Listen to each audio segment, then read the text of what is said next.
how much is a game like this on the coaches if it sounds like on both sides of the ball Virginia Tech did things that maybe you guys didn't anticipate? Well, I mean, that's part of an early game in the season, because this is not the first time that's ever happened. I mean, it happens typically a lot during the first part of the year.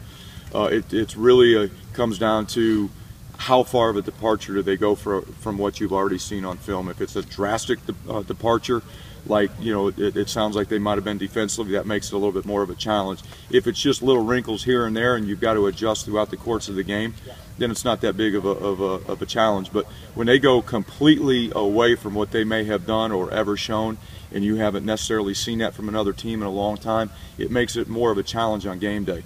Once the ball's kicked off, game day is a game of adjustments anyway. You've got to constantly adjust.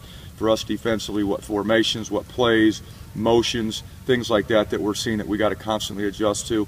Offensively, I don't know what, you know, how more difficult it is compared to what we have to do defensively. I know it's difficult. Anytime you go into a game and through the film study from this year, from last year, you come out and they start to do some things you have not even seen at all, it makes it very difficult on coaches and players, and those in-game adjustments are that much more difficult. How often do you guys do stuff that nobody's ever seen? There's a little bit each week that you try to do.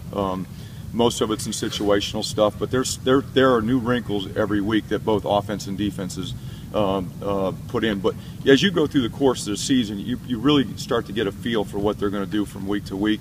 And you know, for defensively, there's usually, I call it, you know, the 4 or 5 play rule, that you're going to usually have 4 or 5 plays or formations that are different, and you really have to survive those. And then once you see them, you get to the sideline, you make your adjustments, and hopefully the guys can take what you've talked about, they've learned, and then go apply it in the next series. The better players, the more veteran players you have, they can do that a little bit easier. When you're talking about youth, inexperienced players, that translation from the sideline to the field can be a little bit more challenging, especially for a guy that's never played.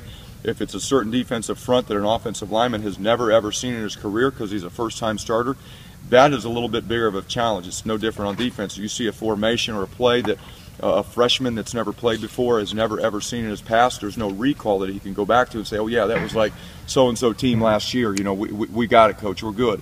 You know, that makes it a little bit more difficult, and it's all the circumstances in play there.